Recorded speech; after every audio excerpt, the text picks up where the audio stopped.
ഇന്ന് കണ്ടില്ലേ ജനങ്ങൾ ശ്രദ്ധിക്കാതെയായിരിക്കും ചെയ്യുന്നത്. കുറെ വാഹനങ്ങളിൽ നോക്കിയാൽ മാഷാ അല്ലാഹ് തബാറകല്ലാഹ് ചിലപ്പോ യാസീൻ തന്നെ ബാക്കിലെ ഗ്ലാസിൽ മുഴുവനും എഴുതി വെച്ചിരിക്കുകയാണ്. ചിലതിലോ സ്വലാത്തു താലി എഴുതി വെച്ചിരിക്കുകയാണ്, ചിലതിൽ ഖുർആൻ എഴുതി വെച്ചിരിക്കുകയാണ്. ചിലപ്പോ ജീവികളുടെ രൂപത്തിൽ ഖുർആൻ എഴുതി വെച്ചിട്ടുണ്ട്.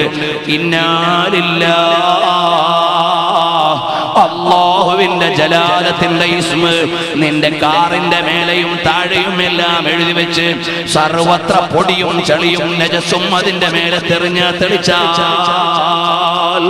അല്ലാഹു എന്ന ഏറ്റവും ആദരണീയമായ ജലാലത്തിന്റെ നാമത്തിന്റെ മേലെ എല്ലാ ചളിയും വന്നോ, എല്ലാ പൊടിയും വന്നോ, അതാ കാറ് കൊണ്ടുപോയി പാർക്ക് ചെയ്താൽ ചിലപ്പോ കാട്ടം വരെ മാഷാ അല്ലാഹ് എന്ന് എഴുതിയതിന്റെ മേലെ വീണില്ലേ മോനെ?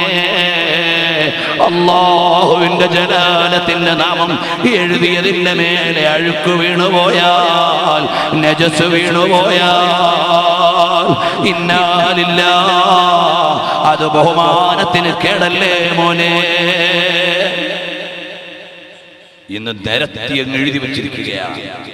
ടയറിന്റെ മേലെ, ബമ്പറിന്റെ മേലെ എല്ലാം മാഷാ അല്ലാഹ് യാസീനും ആയത്തുകളും എല്ലാം എഴുതി വെക്കും.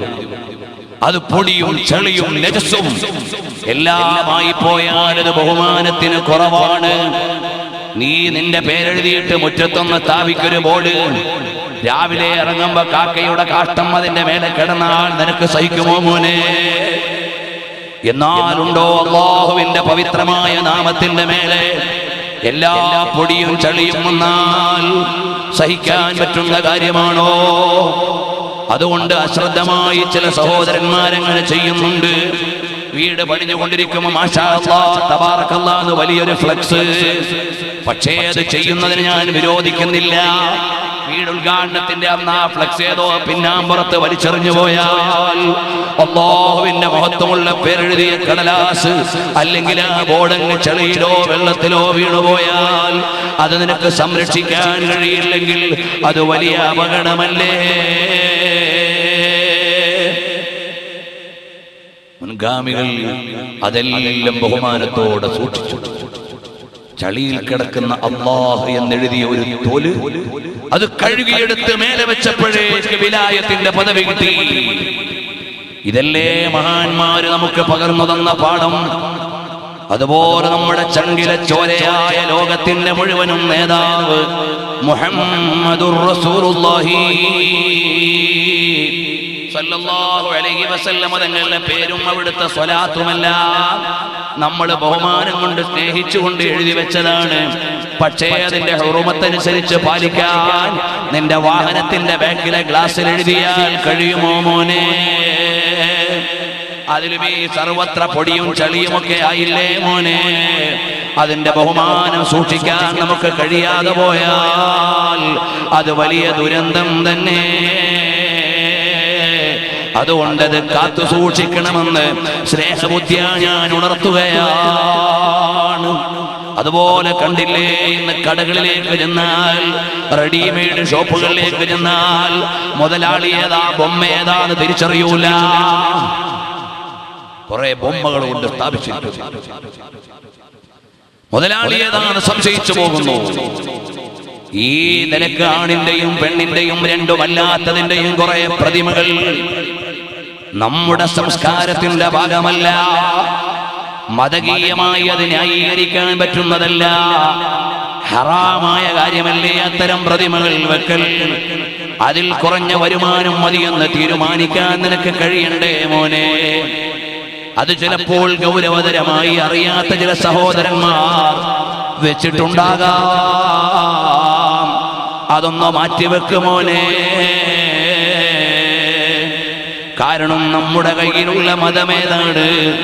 ലോകത്തിന്റെ നേതാവ് മുഹമ്മദുർ റസൂലുള്ളാഹി സ്വല്ലല്ലാഹു അലൈഹി വസല്ലം തങ്ങൾ തന്ന മതമാണ്. അപ്പോൾ പഴയകാല പണ്ഡിതന്മാർക്ക് ഇതൊക്കെ സങ്കല്പിക്കാൻ കഴിഞ്ഞോ മുസ്ലിയാരെ? അതല്ലേ ഞാൻ ആദ്യമായി ഉദാഹരണം പറഞ്ഞത്.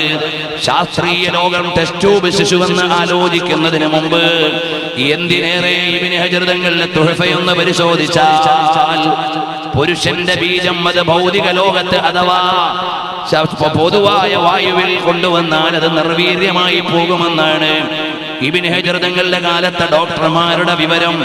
അവര് പറഞ്ഞു പുരുഷന്റെ ഇന്ദ്രിയം അത് പുറത്തെ കാറ്റും വെയിലും ഒക്കെ കൊണ്ടാൽ നിർവീര്യമായി പോകുമെന്നാണ്. ആ കാലഘട്ടത്തിൽ ഇബ്നു ഹജർ തങ്ങൾ പറഞ്ഞു, അല്ല, ആ വാദം അങ്ങ് സമ്മതിക്കാൻ പറ്റൂല, അത് വീണ്ടും പ്രവർത്തനയോഗ്യമാണ്. പിന്നീടല്ലേ സയൻസ് അത് കണ്ടുപിടിക്കുന്നത്, പിന്നീടല്ലേ ഇതുപോലെയുള്ള മുഴുവൻ സന്താനോത്പാദന രീതികളും സയൻസ് ഡെവലപ്പ് ചെയ്യുന്നത്. അപ്പോൾ നമ്മളെക്കാൾ അഡ്വാൻസ്ഡ് ആയ ലോകത്തിന്റെ നിയമങ്ങൾ അറിയുന്ന മഹാന്മാരാണ് മഹാന്മാരായ അഇമ്മത്തുൽ അർബഅ, അഇമ്മത്തു അഹ്ലി സുന്നത്തി വൽ ജമാഅ. അവരെല്ലാം അറിഞ്ഞുകൊണ്ട് നമ്മുടെ ദീനിനു വേണ്ടി സേവനം ചെയ്തവരാണ്. അപ്പോൾ അല്ലാഹുവിന്റെ മഹത്വമുള്ള നാമം, നബി സല്ലല്ലാഹു അലൈഹി വസല്ലം തങ്ങളുടെ പവിത്രമായ നാമം, അതൊന്നും അവിടെയും ഇവിടെയും എഴുതിയിട്ട് അലങ്കോലപ്പെടുത്താനുള്ളതല്ല, എവിടെയും എഴുതി വെച്ച് കേടുവരുത്താനുള്ളതല്ല. അത് പിന്നീട് നിനക്ക് ഇഷ്ടമില്ലാത്തപ്പോൾ പറിച്ചു കളയാനുള്ളതല്ല, അതേതെങ്കിലും ചെളിയിലോ അഴുക്കിലോ ഇടാനുള്ളതല്ല. മുസ്ലിയാരെ ഖത്തറിലെ കാറിൽ കണ്ടുകൊണ്ട് വാങ്ങിയതാണ്, അത് ദുബായിലെ ബസ്സിൽ കണ്ടുകൊണ്ട് വാങ്ങിയതാണ്. ഇല്ല മോനെ, ومن يعظم شعائر الله,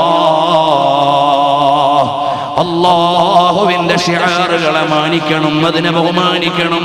അത് ഈമാനിന്റെ ഭാഗമാണ്. അല്ലാഹുവിന്റെ പേരെഴുതിയതിനെ ബഹുമാനിക്കണം. നബി സല്ലല്ലാഹു അലൈഹി വസല്ലം തങ്ങളുടെ പേരെഴുതിയതിനെ ബഹുമാനിക്കണം. ഹബീബായ സല്ലല്ലാഹു അലൈഹി വസല്ലം തങ്ങളെ അറിയണം, അടുക്കണം, സ്നേഹിക്കണം, പഠിക്കണം, അനുധാവനം ചെയ്യണം. ആ ഹബീബിലേക്കൊന്ന് ചേരണം. റസൂലുള്ളാഹി സ്വല്ലല്ലാഹു അലൈഹി വസല്ലം തങ്ങളുടെ സ്വഭാവങ്ങളെ നീ അറിയണേ മോനെ.